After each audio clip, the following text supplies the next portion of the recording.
Hello, everyone, and welcome to this edition of Let's Talk, presented by the Visiting Nurse in Hospice for Vermont and New Hampshire. I'm your host, Anthony Knox, and I am the Community Relations Manager for the Visiting Nurse in Hospice for Vermont and New Hampshire. Our topic of discussion today is about Better Life Partners, which is a group that provides addiction services to individuals virtually, as opposed to a more traditional version of those supports in person and things like that. And our guests will be able to give you way more information about all of the services and how it all works for that individual. So, but I want to welcome anybody who's watching this live on both our YouTube and, for the first time in a long time, our Facebook page. And for anybody who's watching this later on, again, thank you so much for joining us to watch this presentation. So without further ado, I want to introduce Emily Whitworth, who is a part of the Better Life Partners group. And so, Emily, please, give a much more broader introduction than what I gave you. So my name's Emily. I have been with Better Life Partners for about a year and a half now. I'm a community outreach associate, and so I cover pretty much all of Southern Vermont, Windsor County, and Rutland down to Bennington and Windham County. I got into Better Life Partners, like I said, about a year and a half ago, and I came into this organization knowing that Vermont has been struggling with substance use disorders, obviously for a long time at this point, but specifically in my hometown, it's just seems, to become more relevant and more of everybody's life. And I wanted to be able to be a part of something that's helping that rather than just sitting on the sidelines complaining about it. And so that's found my way to Better Life Partners, and it's been great to be able to be a part of the community, being able to be, like I said, someone who's in the thick of it, helping in any way that we can.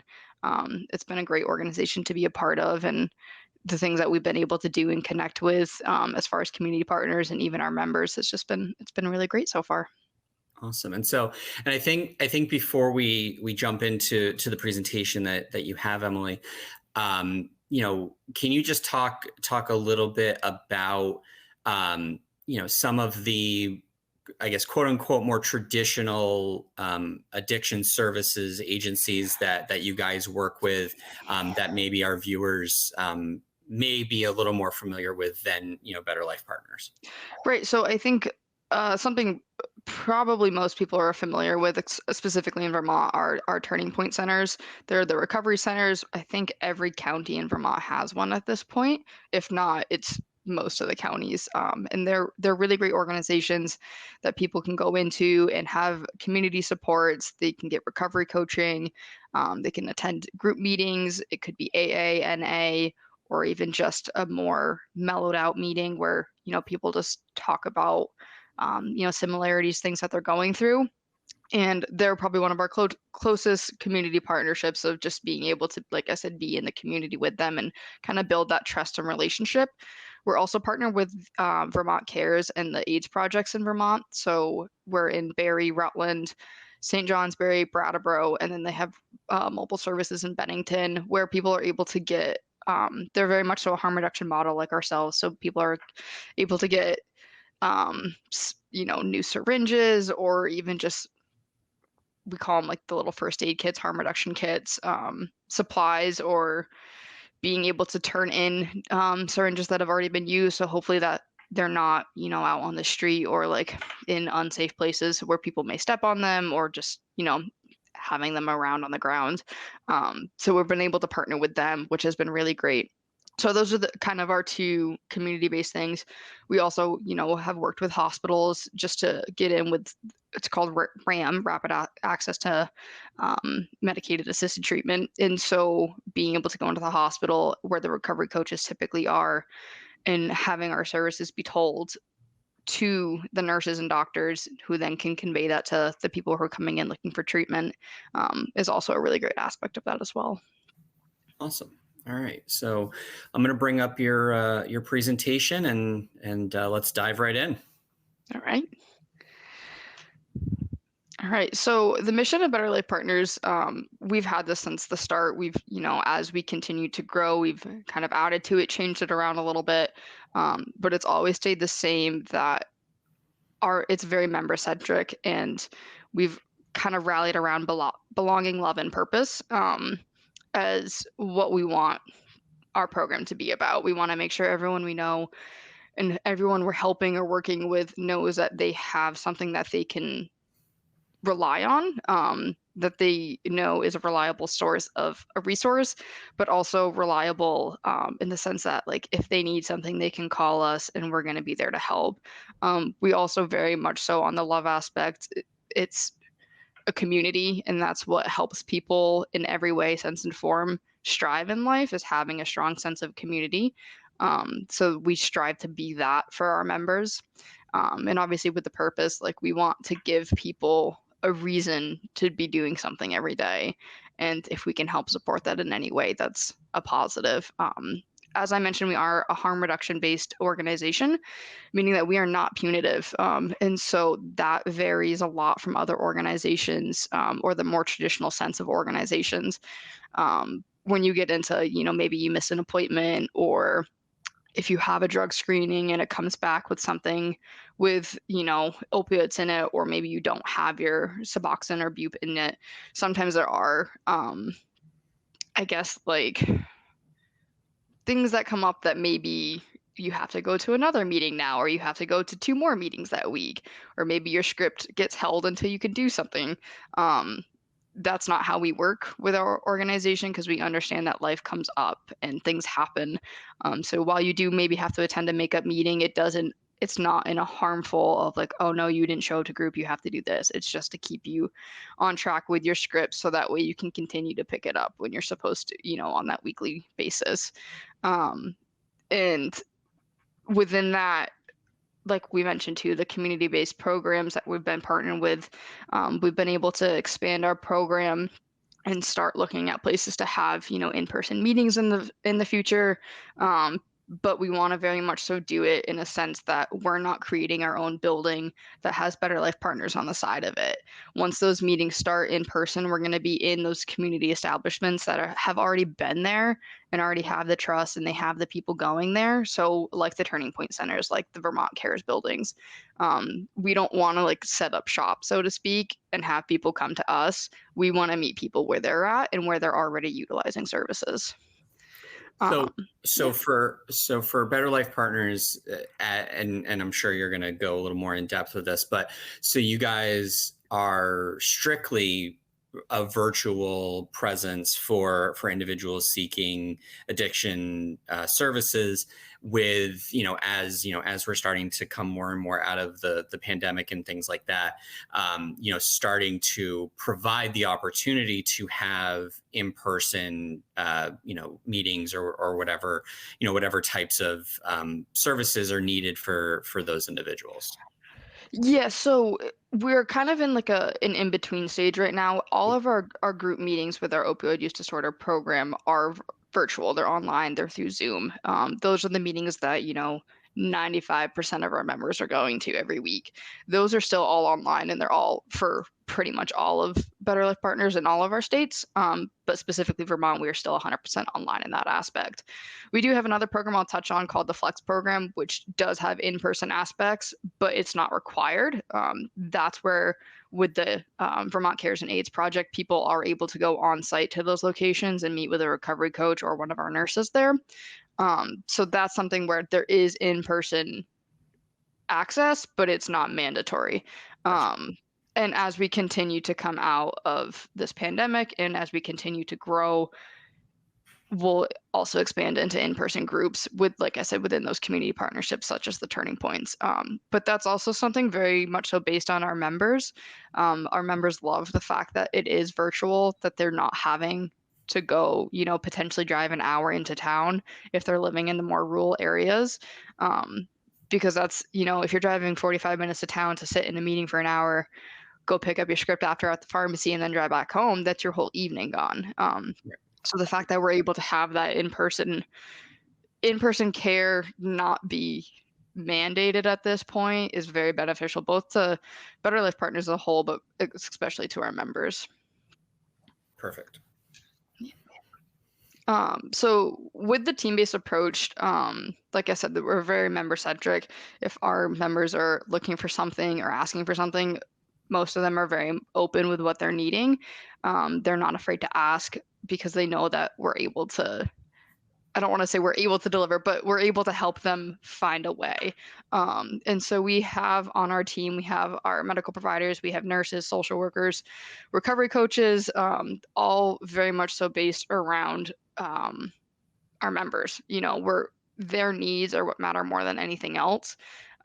So at the end of the day, it's their community plan that is, or their plan that their counselors putting in place, their providers putting in place, the nurses.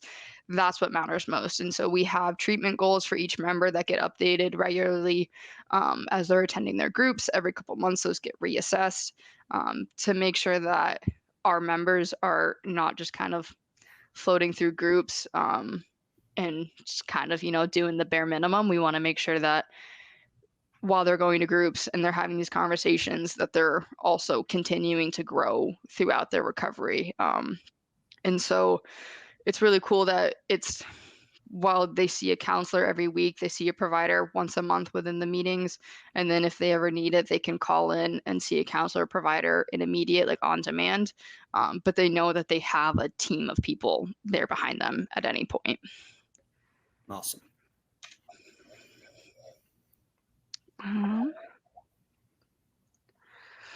So a lot of people will say, like, why this model? Because it is very different than traditional models or current models that are out there of having to go on site, having to do a meeting in person, having to do drug screens in person. That's very much so not what Better Life Partners is. And like I said, we do it because we want to be putting our members' needs first, and we recognize that most people are not even able to get to an appointment on a regular basis every single week. Whether it's kids, a job, maybe they don't even have transportation, whatever it may be, or maybe it's an hour and a half drive to get into Rutland or whatever their closest other treatment option is. We want to give an option of a resource that doesn't require people to put their life on hold. So we have pretty much the same approach of group-based therapy and scheduled visits still within our groups, but you're able to do it from your home rather than having to drive somewhere. The only time really they're needing to leave their place is to go pick up their script, and at this point a lot of pharmacies deliver too, which is pretty cool. Right. So this program was designed around rural areas to start. That was kind of the initial dream of this program, was to make sure you're getting to the people who don't have as easy access to programs or treatment centers as most would. So as we continue to grow, obviously we're still in the more populated areas of Vermont, New Hampshire, Mass, and Maine, but our targets are always going to be those rural areas where people don't have as easy as access. So the program, like I said earlier too, like the goal of it is to be able to provide that treatment or that resource, so to speak, for those who are looking for it and in the easiest way possible. But it's also just to be able to be another resource, because there's plenty out there, but they don't fit everybody. And so with this model, again, having it be a remote at the patient's convenience, so that way, and again, like you very clearly kind of laid out, someone who has to drive an hour to a town, attend an hour meeting, wait at the pharmacy potentially for an hour, and then drive home for an hour. I mean, that's a big long period of time for that individual. For the meetings and sessions that an individual would be a part of, I assume that there's multiple times during a day that these meetings are offered, and people have to sign up for those specific times in some sort of database or something like that. So like how would somebody set up their time so that way they fit into the model that you guys have put together with Better Life Partners? Right. Yeah. So I have here. I'll jump forward to that slide because I do go We have within Better Life Partners, there's a couple different programs, and we call them tracks, and each one has kind of its own guidelines, but they kind of all mirror each other. So like our most well-known program is opioid use disorder, the OUD program. And so what happens when someone comes into the OUD program, um, depending on where they're at in their recovery, maybe this is their first time, attempting any type of treatment or program option. Maybe this is their third one and they're just transferring because they moved and they can't get to that place anymore. So they'll have, their clinical assessment, their provider medical evaluation, and their recovery coaching orientation. And I'll touch on those as well. But so after that stuff is kind of established within the first couple of weeks, their phase is then established as well within their track. So phase one is that entry level. It's, they're maybe they've have gone in and out of programs in the past couple of years, so like they're still not feeling super, like maybe they had a use in the past 2 months, whatever it may be, like they're not necessarily at the most stable part, and that's totally fine. That's where most of our people are coming in at. So with that, they're going to come into a weekly group, and that group gets scheduled out. We have times starting at 8 or 9 a.m. in the morning. We have groups that run till 8 o'clock at night. And so there's plenty of options that we go through during orientation, and we select the best time for that person that fits within that track. And that's what we then schedule out for, 12 weeks at a time. So they know that each week that's their standing meeting.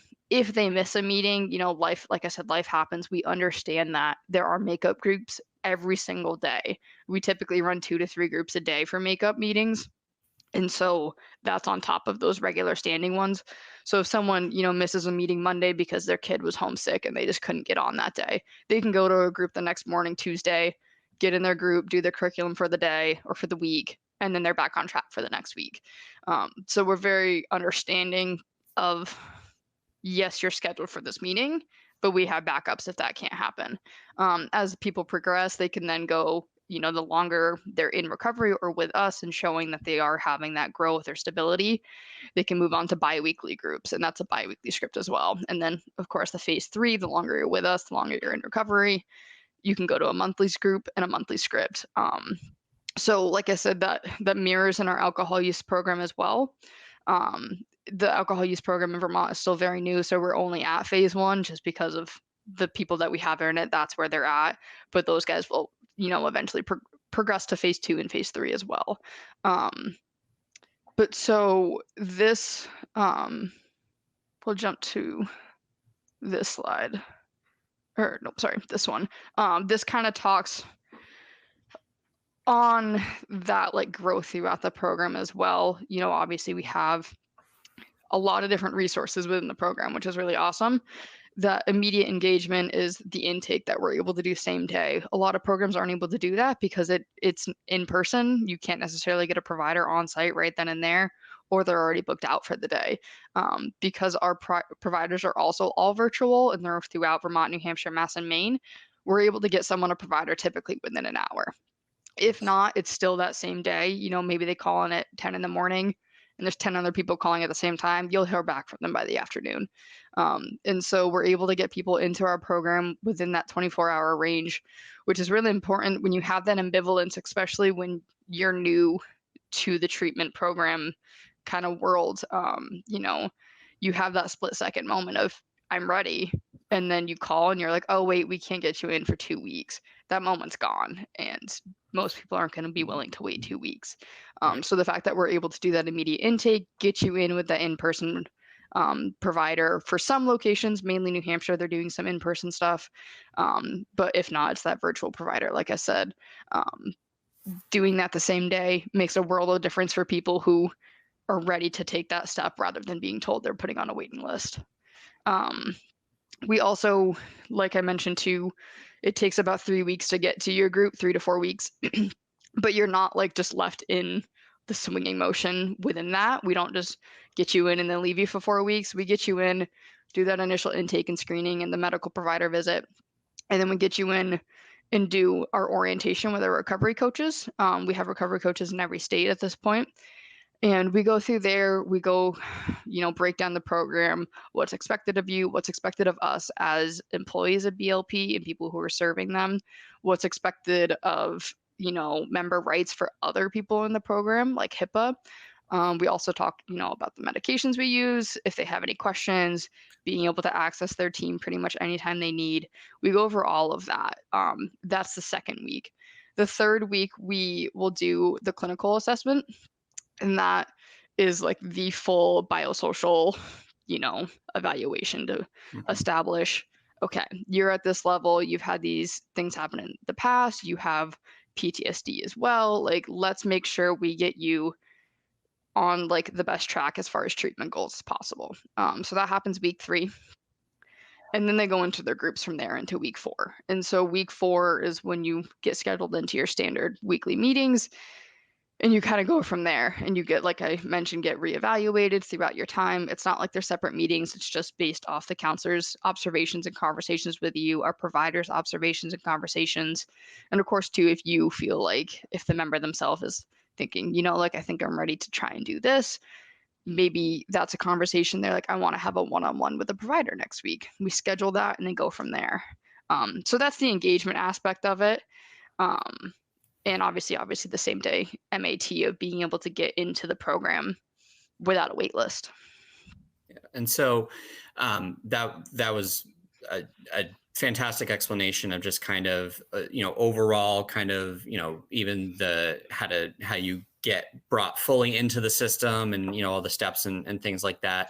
And the on that that chart that you showed as far as the requirements of phase 1, phase 2, phase 3, and things like that, as if a patient needed to come in, they're a phase 1, so they're required one meeting a week, with their weekly prescription.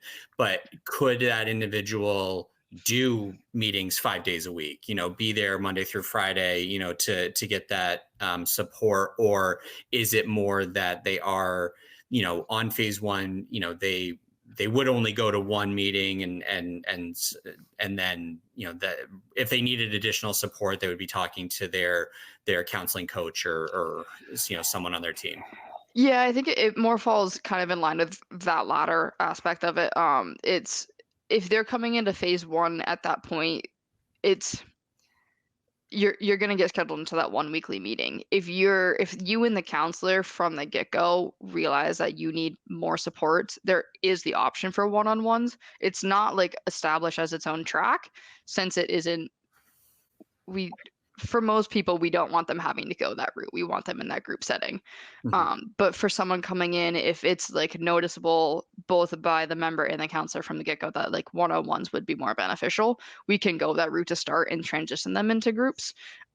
It's like I said, we don't tend to do that. We tend to put them in groups first, see how that goes, and then move them into one-on-one if necessary. As far as like going 5 days a week, we don't have that option at this point, just because of as much as we don't have a wait list, we still are having to create groups on like a monthly basis because they fill up. We have 12 people per group, 12 members to one counselor. And so we have anywhere from 5 to 10 meetings running a day for groups. And so, yes, that's plenty of spots. But when we have over 500 members in Vermont, we need to be mindful of making sure that a new member coming in still has at least one spot in that group. So people wouldn't get scheduled into multiple groups, they would just do the one. Um, but that's where our community partnerships and supports come into hand, because you might have someone coming into our group once a week to do, their counseling, their group meeting, get their script, but they can go to the Turning Point if it's local and go get some extra, like in-person physical supports there, or even have, recovery coaching appointments. They can sign up for to do an additional recovery coaching visit that week. Whatever, like there are still supports there or options there that we can either refer out to or provide ourselves. But um it's not something we've ever done where we've put someone in for multiple visits a week. Okay. Okay. But again, on that note too, if they're having a tough week, or maybe something's going on and they're just feeling like they do need additional support, they can call in and have a one-on-one, like a one-off. So it's not something that's scheduled out for 2 weeks or whatever. It's, hey, I need something right now. Is there a provider available? Is there a counselor available? We're typically able to get them within a day. Obviously, it varies. If it's later in the week, and they're already booked out, it may have to wait till Monday or Tuesday. Um, but we're pretty on top of things, and the fact that like our counselors and providers, like this is what they're here doing. They're here providing these services for these members. They try and make availability as much or as easy as they can. And so if someone is having, whether it's the beginning of them being in Better Life Partners or they've been with us for 2 years and they're just having a tough week, they are able to reach out and have a one-on-one, like a one-off. Maybe they do it for 2 or 3 weeks, they transition back, or maybe they're doing that on top of groups. There are options available. And so, and the counseling coach that they meet with, as far as to go through the psychosocial, all of that stuff, that's the same individual that's going to be leading their group with 11 other people if their group is full. So so essentially, is there just that kind of continuity for that individual throughout their treatment process? Yeah, so it used to be that the person doing, we call them clinical assessments. The person doing the clinical assessment was your counselor, because we only had one full-time counselor for so long. So she was the only one. As we've grown, we now have two full-time counselors and a handful of part-time and per diems. So odds are now you're going to get one of our full-time we have two, like I said, we have two full-time. You're going to get one of those two for your clinical assessment. You may end up having them as your group counselor, but it could also be a different counselor. But once you're in that group, they are your counselor. You're not going to get a new counselor every week. Obviously our counselors get sick as well, or they go on vacation. So we do have people fill in. But like each standing group has an assigned counselor and an assigned coordinator. So they're seeing the same staff every time you log on, or same team member, so to speak, every time you log into your meeting, unless of course life happens. But the clinical assessment person you see may be a different counselor. Okay, perfect. But we still also are a very small team in Vermont, so there's only so many of us, so everyone knows each other at this point. Right. Okay, perfect. All right, so let me jump back to, this is kind of just another breakdown of our model that I was talking about, as far as the, like what we are, why we're doing it. So this model is mirrored in our alcohol use program. This is obviously our OUD program. The opioid use is what started Better Life Partners. So this is the little snippet we have, but it's the same concept. So for medications for opioid, we use buprenorphine naloxone, which is Suboxone. We are able to prescribe that, up to a month for those who are in those month-long meetings, but most people are still in those phase ones. Within the groups, we have the supportive counseling. Like I said, we have up to 12 members total in those groups, and each one of those groups has a counselor in it. They have the members, and they also have a meeting coordinator.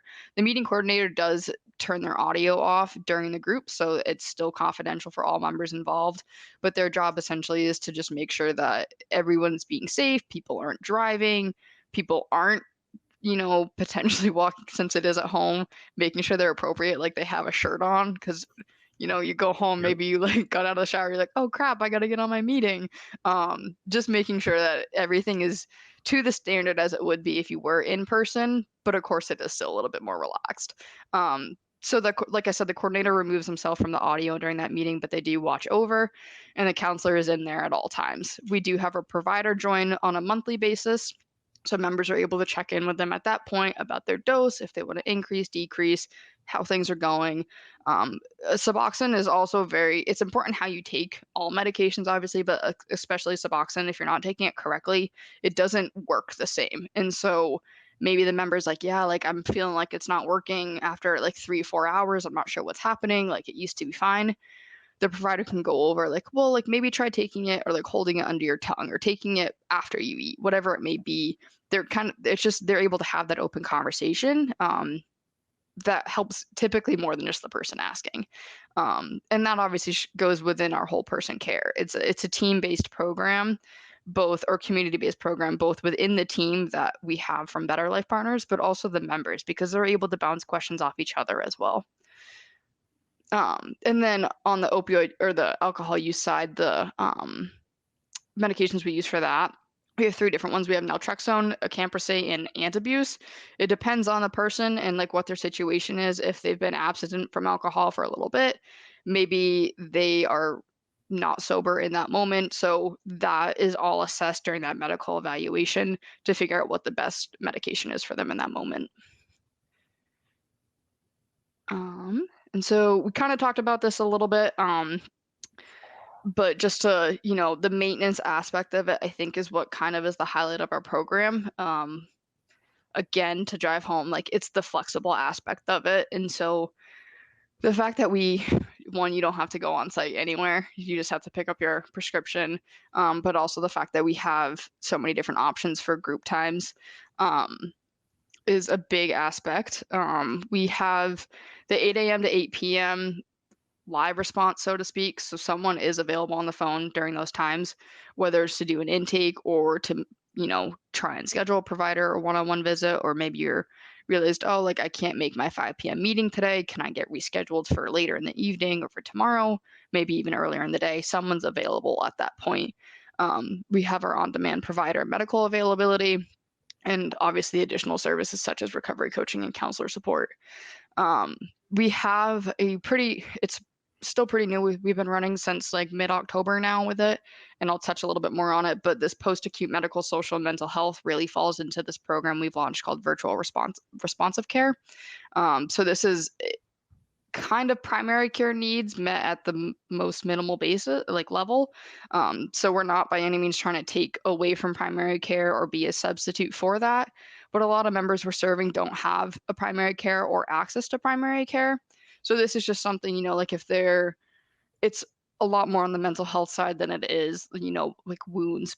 But if someone does have a wound that like maybe it's not something they need to go to the ER with in that moment, because it's definitely we're not an ER, we're not an urgent care or anything like that.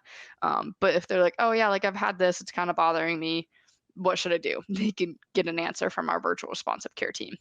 If they're having mental health crisis problems, whatever it might be, obviously we have the counselors and providers available pretty much at all times. And we have our community partnerships.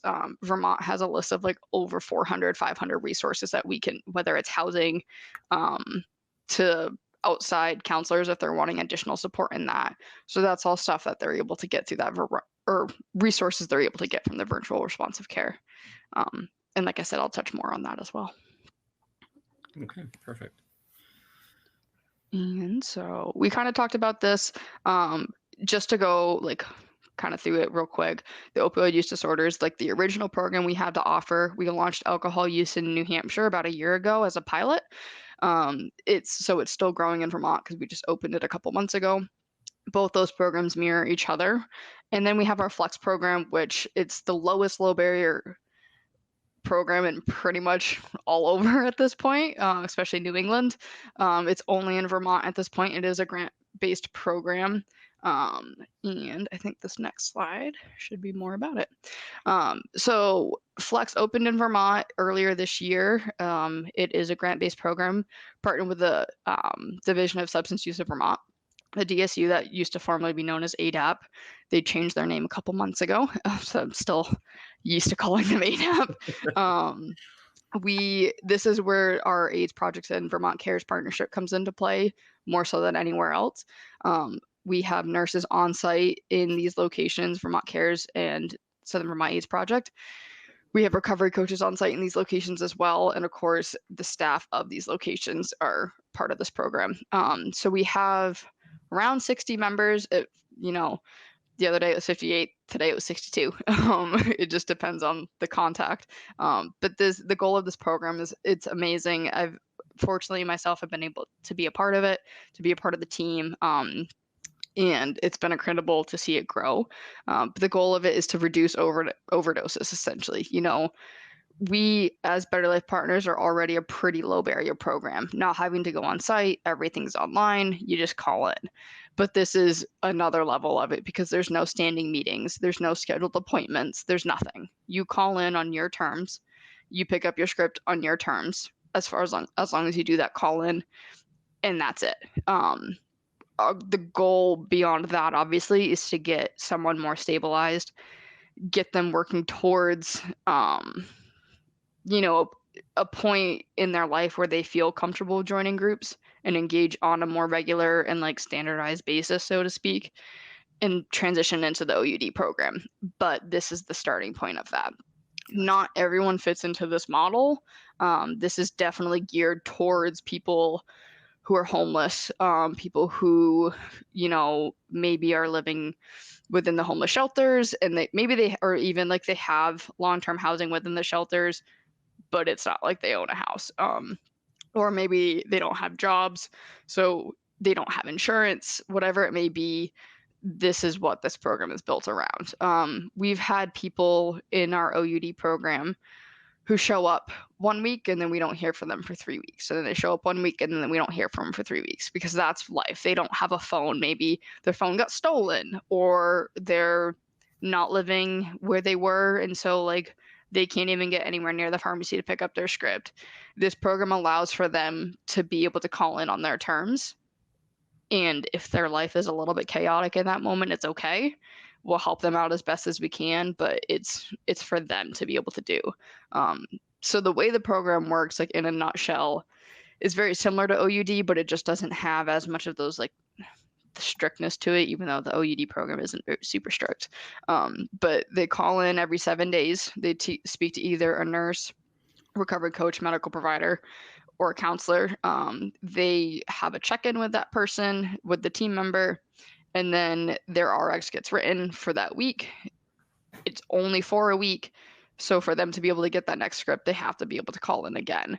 We won't pre-write anything for them until we hear a touch point from them.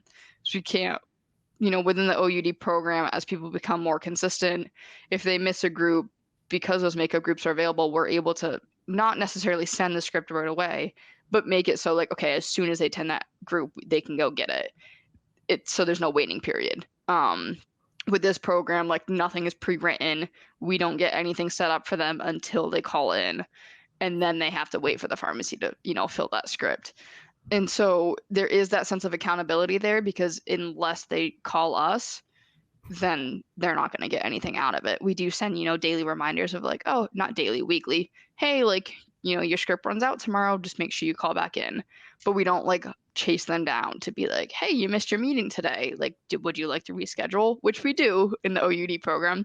As soon as someone misses a meeting, we send out a check-in to be like, hey, like we didn't see you.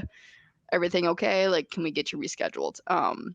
So of course, like we do follow up with the people within the Flex program, but it's much more on them to reach out than it is for us to follow up. Gotcha.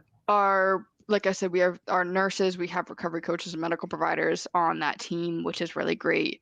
And Better Life Partners as a whole is very harm reductive. The Flex team is probably the most harm reductive as you can get. Okay. And so to go back one slide as far as, to talk about the phases, how does somebody quote unquote graduate from phase 1 to go to phase 2 and so on? Like, are there specific requirements that an individual has to meet? Is it more just based on the way the treatment is going, things like that? Kind of, is there some sort of standardized way that a person graduates from one phase to the next? So it used to be a little bit more of like there was guidelines, like you had to meet this, and this. As we've continued to grow and we've had people transition from other programs who have already been on Suboxone for 10 years and they're just switching programs, we have opened that up. So it used to be you had to be with us for 6 months before you could even like consider moving to phase 2. You had to have really consistent attendance and be, actively participating in group. Also be making sure that you're treating everyone in group with respect, because we want to have that safe community space.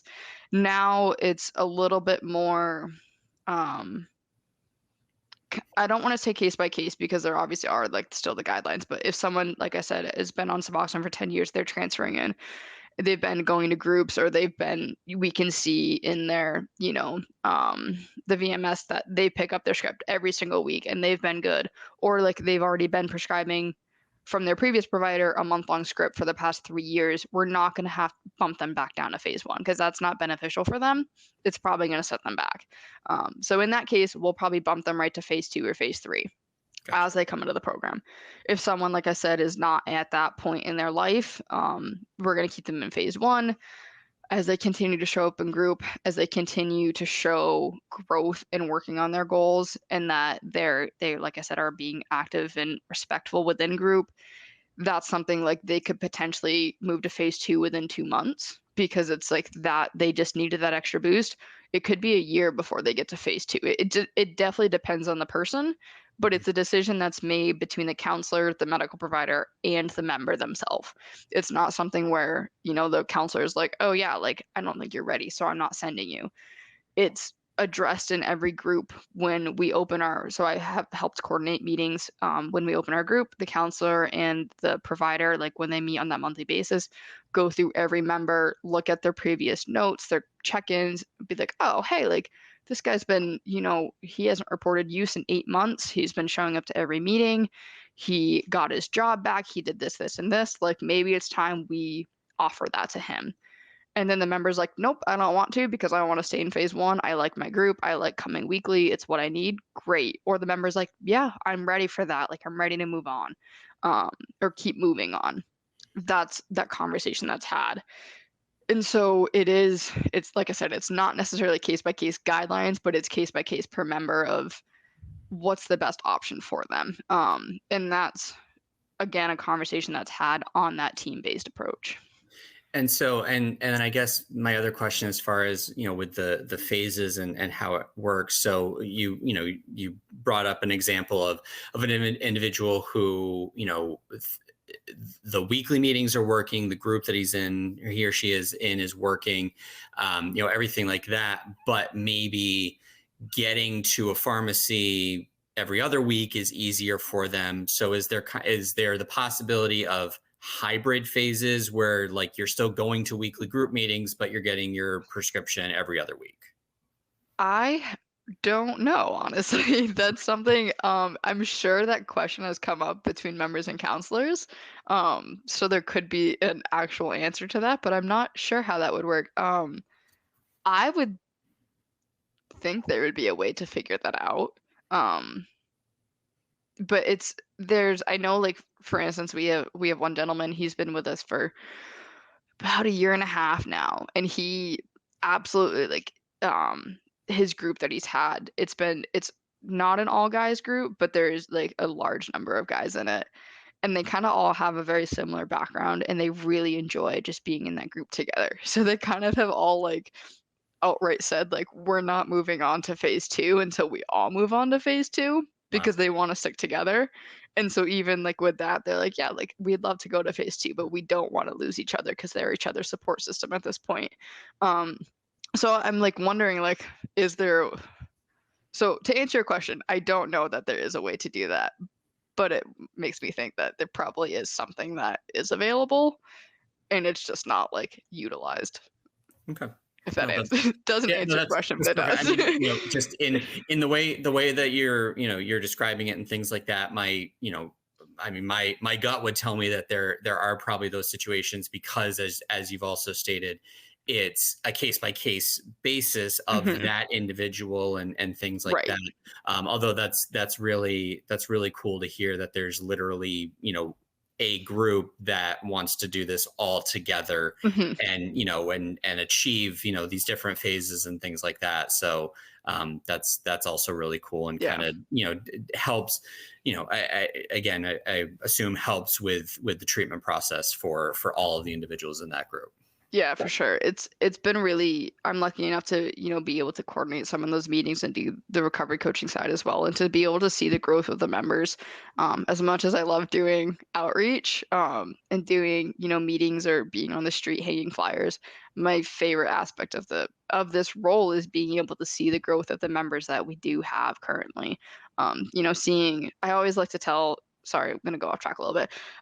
My second week working with Better Life Partners, I was doing Stomp Out Stigma event over in Rutland, and we had this gentleman come up to the table. He had just gotten out of jail a couple weeks before. He was looking for a treatment provider. He had had one previously of someone in Rutland. He didn't really want to go back because he didn't love it there, but he didn't have a whole lot of other resources. He had never heard of Better Life Partners before. At this point, we had only been in Vermont for a year. And he just came up to my table, asked me a couple questions, took my card. 2 days later, he called in and he enrolled with us.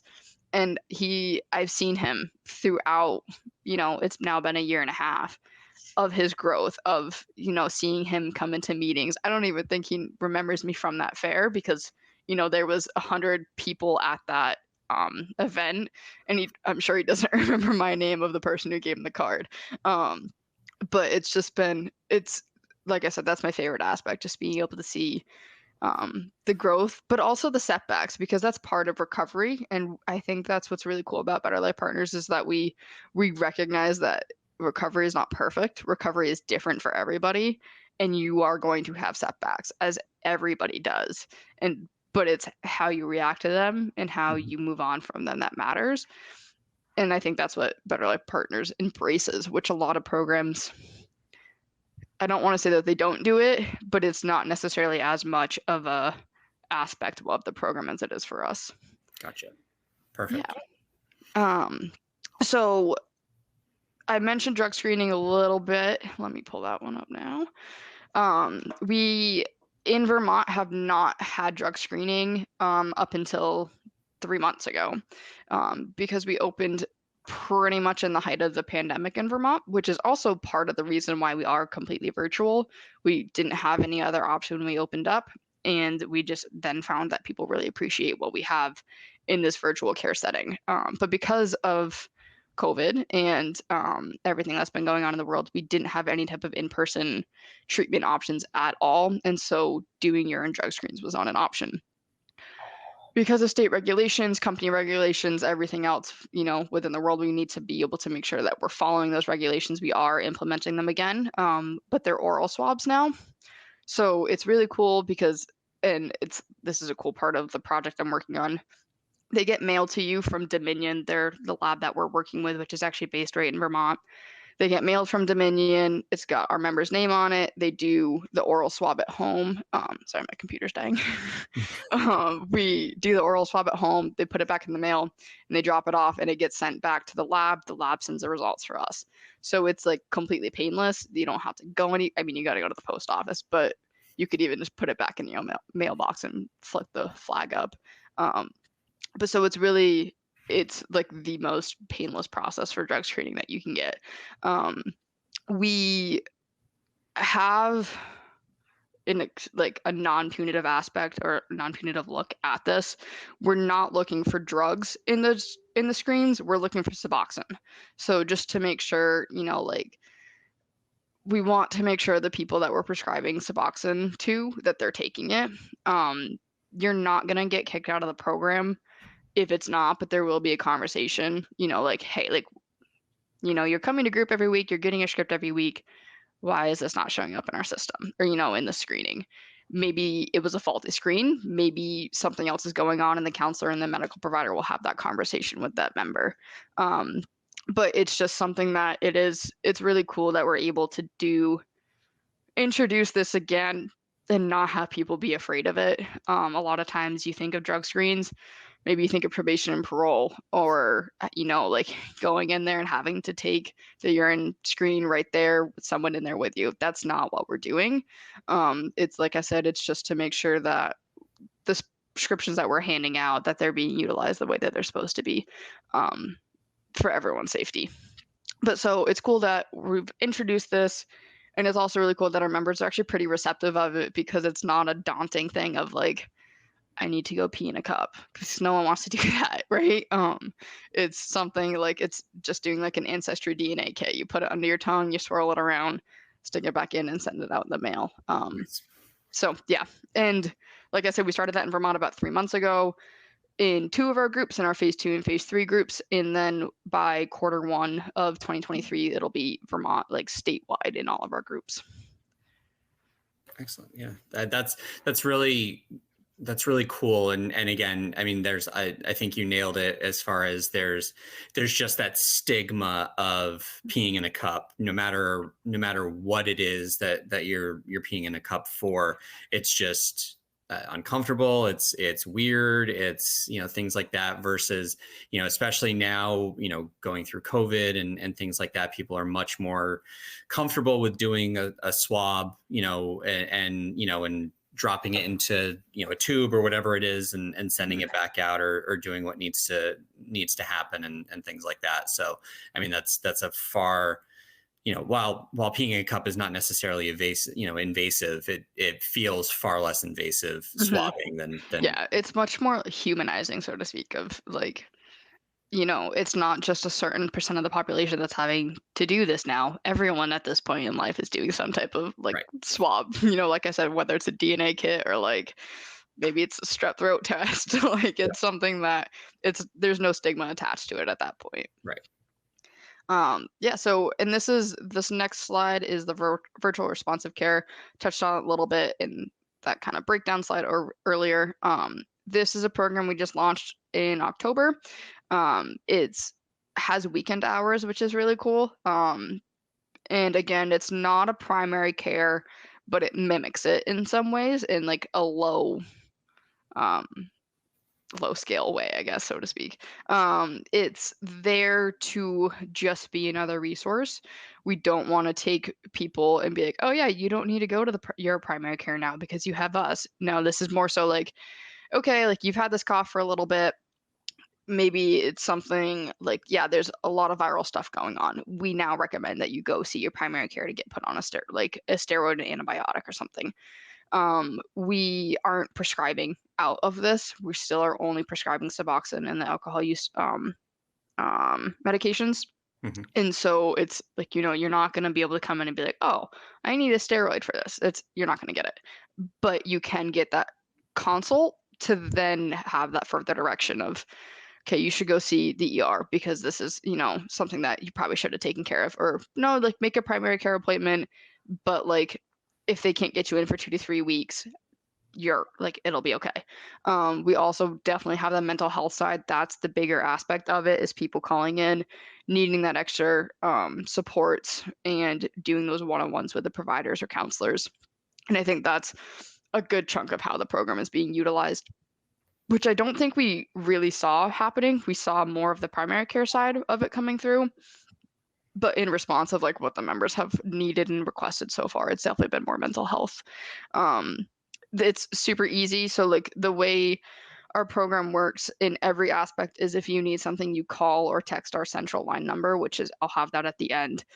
Whether you're a provider looking and like you have a release of information signed with a member, or you're a member who's looking to just get your group rescheduled or get something, or you're a new potential member, you use the same number throughout all of it.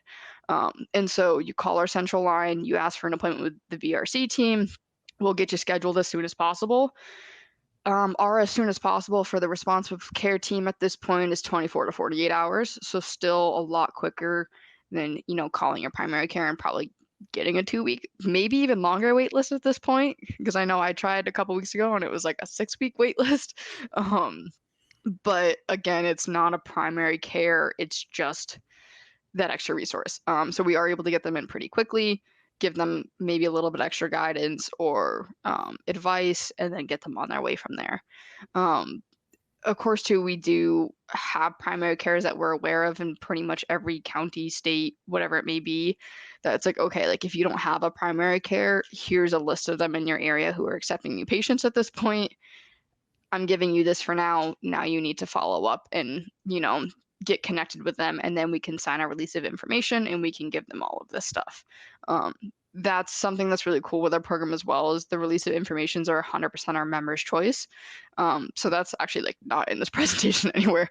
But if there is, whether it's probation and parole, if it's maybe just a care coordinator at like a housing authority, DCF, whatever, maybe it's even just a family member, unless the member themselves signs off verbally and on the paperwork itself, we will never release any information. Obviously, HIPAA is something that's important to everybody, but very much so to us. Even if a probation officer knows that he was there during the intake while the person called in, if that member doesn't sign that release of information, we're not giving anything to that probation officer. Um, and the member also can decide what chunk of information is giving, whether it's like, I don't want them to see the first like 3 weeks because for whatever reason, or maybe I only want them to see my counselor's notes. I don't want them to see the medical provider notes. Whatever it may be, it's their choice of what information shared. Gotcha. So that's just a cool aspect too. But so that comes in when you do have that care coordination aspect. Maybe you have a housing coordinator or a nurse case manager at your primary care. There is that release signed, so that way you're not just having to play phone tag with them and trying to remember all the information. Right. Yeah, so that's the responsive care aspect. The next slide is a little bit about these are our retention rates. These were updated a couple weeks ago, so they should be pretty accurate. Vermont, which again, like I'm out of the Vermont program, so I think it's pretty cool. We're at 73% of retention rate in Vermont, and that's 100% because of the team that we have. We, like I said from the start, community is like our biggest aspect of what we're doing, the belonging, love, and purpose. So the members that we have, they build that trust with us and they just keep coming back and then they tell other people about it and then they come back. But for those members that, drop off, so to speak, of, we haven't heard from them for a couple of weeks, we'll reach out to them and then it hits a point of time at like 90 days where they're no longer like considered an active member within the program. We'll still reach out to them, and we actually have a counselor, one of our full-time counselors, doing call outs to those members, the active intermittents, of, hey, like we haven't heard from you a while, we want to make sure everything's okay, like we can get you re-enrolled within the next 20 minutes if you want. And we call them rebounds, like in our system. We've had like 10 Vermont rebounds in the past like 3 weeks, which is awesome because that's something, like those were potential members that we weren't ever going to hear from again. But because we reached out to them, we followed up with them, made sure things were okay. They came back and they're like, yeah, I was going through some stuff, but I'm ready to do this again. Awesome. So yeah, the company-wide is 61%. That's for all 4 states we're in: Vermont, Mass, New Hampshire, and Maine. And then 6 months or in Vermont is 73%. And then obviously the continuity is 62% of continuing to get their prescriptions every week, following through on their appointments and provider visits and all that good stuff. Nice. Yeah. And so this is a little bit of Vermont information. These two graphs, the gender and age, are a little bit more out of date than this. The map is, but it's still fairly accurate. The map is really cool, I think, because we see it every couple of weeks get updated. So obviously you can see Rutland and Washington County, those 2 darker spots. Those are kind of our hot spots. That's where we're getting the most members out of, which is very interesting to me. Because when I started about a year and a half ago, we had like 3 people in Rutland. And so to see that growth, it really just shows like, again, that level of trust that people put within us. We wouldn't have that many members if people weren't telling others about us. Obviously, we want to continue to grow and we want to get into those rural areas like Upper Franklin County, into Essex, Addison, Orange, those places that don't have as many people. Those are honestly more the spots that we want to get rather than, Rutland is obviously important, but like there are a good amount of resources in Rutland already. So we want to continue working in those counties that don't have as many resources, don't have as many current members, to continue trying to build that trust there so more people hear about. I keep saying us, but because it is, we want them to come to Better Life Partners, but just more people in general learning about resources and what else is out there. Right. And as you can see too, we have a pretty good chunk of an age range. Obviously, most of the people are kind of in their 20s to 40s, and we do have a little bit more of a male presence than female. We do have, like I said, these numbers are a little bit out of date too, because we do have a few people who are, non-gender identifying. This is, I think, like 2-3 months old. It's we were trying to get that updated. But I know for a fact that there's at least, like, I want to say 5 people who don't identify, which is it's really cool too because within that we're able to then kind of build groups out and or like start to get ideas of how to build groups out. Like, okay, do we want to have an all women's group? Do we want to have an all male group? To have a a non-identifying group as well, to be able to give people as much comfort as possible. It's not something we're offering in Vermont right now, but it is. They do have like a moms group in New Hampshire. Um, Eventually we'd like to do like a parents group so that way it's you're not singling anybody out, or an all women's group, whatever it may be, to be able to, like I said, give as much comfort and safe space as possible. So these numbers are important to us, to be able to identify, to make sure that we're giving as much to our members as they are to us. New Hampshire numbers are a lot bigger than ours. New Hampshire's been on the board for 4 years now. We've only been in Vermont for about 2.5. So as you can see, Hillsborough County is like their big area. Um, Cheshire, Sullivan, and Grafton, which are all along that Vermont border. We have a really great relationship across the border, which is awesome. We have our New Hampshire community outreach person. She goes up and down, all over really. And so we've been able to do like cross state meetings. We have like with the VA. It's really cool to be able to see. I mean, obviously you guys as well. Dartmouth Hitchcock, being able to do that cross state like resource sharing, and seeing how that impacts as well. So New Hampshire's been around for a little bit longer than us, so their numbers are a lot higher than ours. We company wide have just under 3,000 members.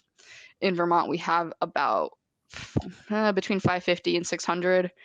New Hampshire has, I want to say, pulling up real quick. New Hampshire's got about 1,500. Maine's got around 400. Mass has around 250. And Mass and Maine just came on this year, so that's pretty awesome. They're already climbing that scale. But yeah, so New Hampshire's, everything we've done has kind of been mirroring what New Hampshire's done and then taking it and applying it to make sure it fits the Vermont needs. Because while there's lots of rural areas in New Hampshire, I think Vermont kind of takes the cake for that. And so just making sure that, we're meeting the needs of the people who are utilizing the program. Let's see, and I think the next one is maybe the last slide. Our referral process is super easy. You literally call in, and on this 866 line, this is the central number I was talking about, and you can kind of start the intake and then not even end up fully doing it. You can call in, just ask questions to see if it's even going to be a good fit for you. Providers can call in with the person right then and there and be like, hey, I have so and so, they're looking to enroll, can we sit down and do this right now? We can have people text or fax or email, like if it is a doctor's office or something like that, and they're like, hey, we're referring this person to you, yada yada yada, this number is what is used. We also have that email to support@betterlifepartners.com. Questions and answers can be, that email is going off all day long. Intakes are Monday through Thursday, 8:30 to 8 p.m. Fridays, 8:30 to 5:30. That's the only day we close early. And Saturdays and Sundays, 8:30 to 7. The one thing with the weekends is our medical provider staff and our med management team are on limited hours. So while you can do the intake that day, it may still be Monday when you pick up your script rather than getting it Saturday morning. But you're still going to get enrolled into the program, get you started, get you all set up, and then Monday morning you go to the pharmacy. So maybe it's a 2-day wait, but you're at the point just waiting for your script. You're not like waiting for a call back to be like, oh yeah, you got in. So yeah, the referral process is really easy. It's painless. It takes about an hour to do the initial part of it, which is still significantly shorter than most places. I would say it's maybe even less than an hour at this point. We've kind of got it down packed. That's awesome. Yeah. That's awesome. Yeah. So, and obviously on the Better Life Partners website, you'd be able to also find all of this information and all the contact numbers and things like that. Obviously, if you're watching this presentation, just rewind if you're streaming it, because then you can pause and get all that information. And so, from the perspective of visiting nurse and hospice, obviously we don't provide any supports as it relates to addiction services, some mental health stuff, things like that. I mean, that's not our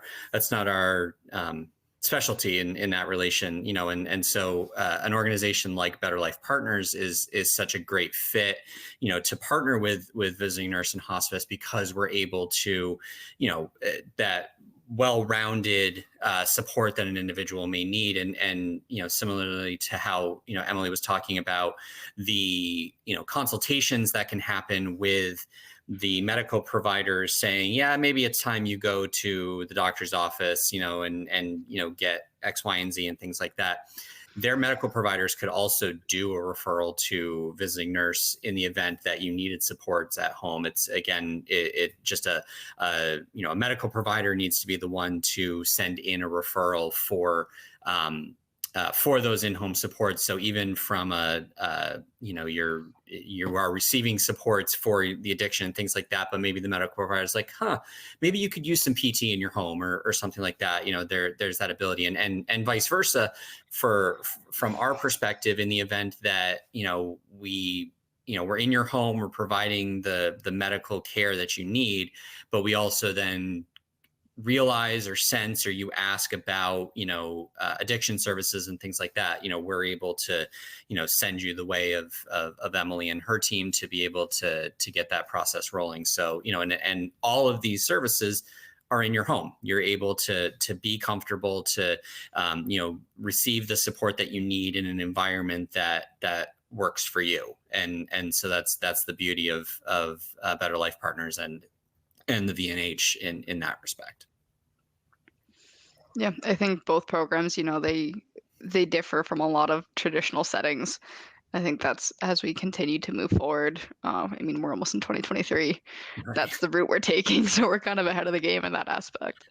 Exactly. So, but Emily, thank you so much for providing all of this information about Better Life Partners, and again, for anybody watching this, the website is just betterlifepartners.com. Mhm. And when you get onto the website, you can navigate to get what you need.